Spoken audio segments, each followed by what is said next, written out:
things in life is not knowing what's going to happen next. And also, that happens in business. When creating a product, you don't know how it's going to be used, really.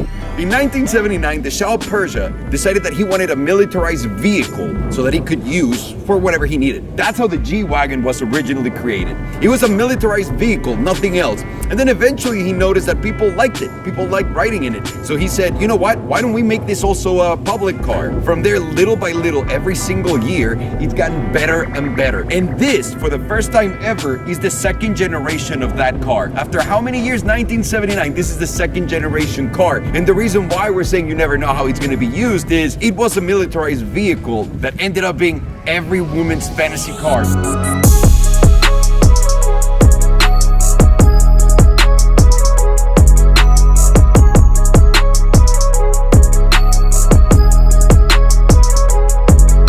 And this is only the second generation G Wagon. Back in the day when they were changing the car, they literally would add one thing at a time. So the one in 1983 had a new thing in here, and the one in 87 had a new radio. So little by little, they were adding stuff to the car. But right now, Mercedes decided that they were gonna rehaul the whole thing because we ended up with a new client. It's not the military that needs this car. It's people like my wife that needs this car. So what exactly did they do to do that? Number one, they focus more in making it more like an S-Class. More like a Range Rover, if you will. This is the mid-size SUV, so it doesn't go against the big Range Rover. It's middle-size. It's wider, it's longer, there's more space, big screens, lots of technology. There's literally 97% new parts to this car. It's not the same car at all. And it's finally brilliant because it drives like a car. So what are the specs in this brand new car? The engine is smaller. It came from a 5.5 liter V8 engine to a 4.0 liter V8 twin turbo. This specific engine produces 577 horsepower, whereas the G550, which is using the same engine, the V8 twin turbo, only produces 420 horsepower. So there's a lot of power in the car, and it's all-wheel drive. So it's very enjoyable to drive now. And what type of person is gonna love these cars? Let me introduce you to one of them so that they can tell you what made them fall in love with it. Babe! And for those of you guys who don't know, this is my wife, Belen, and she's had, how many G Wagons have you had, babe? Is this the 7th or the 8th? There's too many. That's exactly what we're talking about. She was a big fan of the Range Rover, but you ended up on a G Wagon mood. Why? Well, we had the Range Rover for like a year, but we kept having issues with it also. The steering locked, the radio would freeze. Yeah, we had a lot of issues. It just wasn't the thing. What did you like so much about the G Wagon? What caught your eye? Well, the first time I ever got in one was actually Dave's. Okay. And it was a white one. That was my business partner that introduced us, by the way. So there you go. And I got in it and I was like, whoa, this is a tank. This is amazing, and it's square and it's badass. And then I drove one and it was so, like, it felt like you're off-roading all the time in it. And it's so mean but elegant looking to me. I love how it's square. I love how the wheel is on the back of the trunk, and it's very military. It is. And it ended up, and it started as a militarized vehicle, and then it ended up on a grocery getter for you.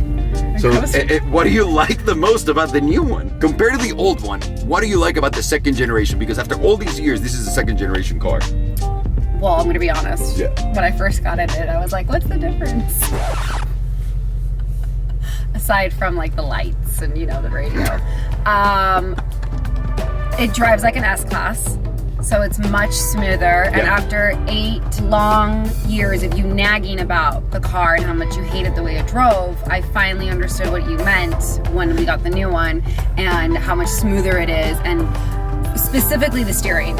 Yeah. Because the other one was like, it was all over the place. And this one is very smooth. It's a combination of how the Range Rover drives and an S-Class to me. Just like the smoothness of it. But on a side note, I get really bad nausea and like motion sickness in cars. So I've always kind of steered away from it because I don't feel good when I'm in the car like that. Yeah. That was a big reason why I like the G Wagon, because it was very rough around the edges. Yeah. And being a driver, obviously I don't get motion sickness. That was a little bit of a concern with this car. I was like nervous that it was going to be too smooth, but it's not. And obviously I'm driving it 99% of the time. So it's not. So it's not. There you go. Also, glad that you're wearing this.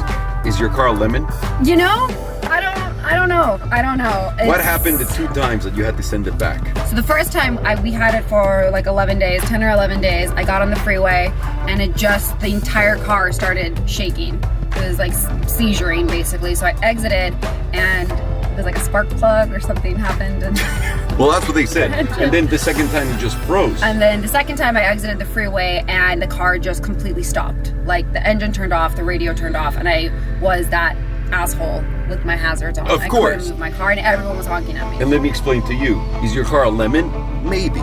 If we have one more of those incidents, because Yeah. by California law, if the same error occurs in your car within the same year, you have the right to return it and get a brand new car of that. So we Which would have be the second time. one more shot, and also another weird story that it's parallel to this one. We've only had 2 G Wagons in white.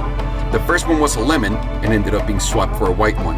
And No, this is the second. It got swapped for a black one. It got swapped for a black one, and this is the second one. Yeah, and it was the same configuration. So let's see. Let's hope that it's not that. Thank you very much, Vic, for being such a sport and for explaining us. I love your G Wagon, and I bet love the it shower too. every run is like, what the fuck happened?